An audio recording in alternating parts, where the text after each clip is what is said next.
Hello my dear friends, welcome back to Madras Short Channel. Please subscribe பண்ணுங்க. இந்த உலகத்தில் பார்த்தீங்கன்னா பலவிதமான மக்கள், பலவிதமான மொழிகள், பலவிதமான கல்ச்சர், பலவிதமான உணவுகள்லாம் இருக்குங்க. அதில் தமிழர்கள் மத்தியில் இந்த பர்மா உணவுகள் ஒரு குறிப்பிட்ட இடத்தை பிடிச்சிருக்கு. அதை யாராலையும் மறுக்க முடியாது. தமிழ்நாட்டில் மக்கள்களுக்கு அதிகமாக தெரிஞ்ச பர்மா உணவுகள் எது தெரியுமா? அத்தோ, மைங்கா, பேஜோ அந்த மாதிரி லிஸ்ட்டு போட்டுடலாம். ஆனால் தெரியாத உணவுகள் நிறையா இருக்குங்க. வீட்டில் இருக்கிற பொருட்களை வச்சு ரொம்ப குறைவான விலையில் ரொம்ப எளிதான முறையில் செய்யக்கூடிய ஒரு பர்மா டிஷ் தாங்க இன்றைக்கி பார்க்க போகிறோம். இதோட பெயர் கவுசே. வாங்க இது எப்படி செய்கிறதுன்னு பார்க்கலாமா?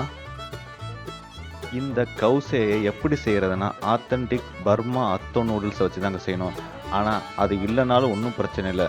நம்ம கோதுமை தோசை சுடுறோம் பார்த்தீங்களா, அதே மாதிரி இந்த மைதா தோசை இருக்குது பார்த்தீங்களா, அந்த மைதா தோசையை சுட்டு அதை நூடுல்ஸ் மாதிரி ஸ்லைஸாக கட் பண்ணி அதை வச்சு நம்ம கவுசே பண்ணலாங்க.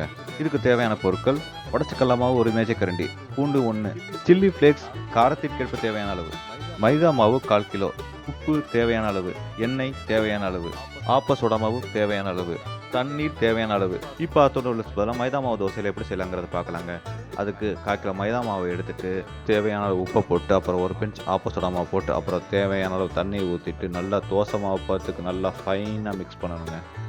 இந்த மாதிரி மிக்ஸ் பண்ணதுக்கப்புறம் தேவையான அளவு தோசைகளை சுட்டு எடுத்துக்கணுங்க.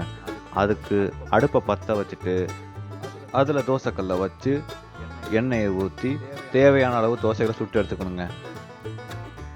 இந்த மாதிரி தோசைகளை சாஃப்டாக சுட்டதுக்கப்புறம் நூடுல்ஸ் ஷேப்பில் நல்லா மெலிசாக கட் பண்ணணுங்க. மெனுவில் கொடுத்த குவான்டிட்டி நம்ம தேவைக்கு தகுந்த மாதிரி தாங்க. நம்ம ஸ்பைசஸ் வேணும்னா ஆட் பண்ணிக்கலாம், இல்லை கம்மி பண்ணிக்கலாம். இந்த மாதிரி ஃபைனாக கட் பண்ணதுக்கப்புறம் இதுக்கப்புறம் என்ன பண்ண போகிறோம்னா ஸ்பைசஸ் செய்ய போகிறோம். அதுக்கு பேனில் ஆயிலை ஊற்றிட்டு ஃபைனாக சாப் பண்ண அந்த கார்லிக்கை போட்டு நல்லா கோல்டன் ப்ரௌன் ஆகிறது வரைக்கும் நல்லா சாட்டே பண்ணணுங்க. இதுக்கப்புறம் சில்லி ஃப்ளேக்ஸை போட்டு அதையும் நல்லா சாட்டே பண்ணணும். இதுக்கப்புறம் ஃபைனாக கட் பண்ண அந்த தோசைகளை ஒரு பவுலில் எடுத்துக்கிட்டு அதில் நம்ம ஸ்பைசஸ் ஆட் பண்ண போகிறோம். நம்ம ஆயிலில் சாட்டே பண்ண அந்த சில்லி ஃப்ளேக்ஸையும் கார்லிக்கையும் எடுத்துட்டு அந்த தோசையில் ஊற்றிட்டு அதில் கடலை மாவு போட்டு நல்லா ஃபைனாக மிக்ஸ் பண்ணணுங்க.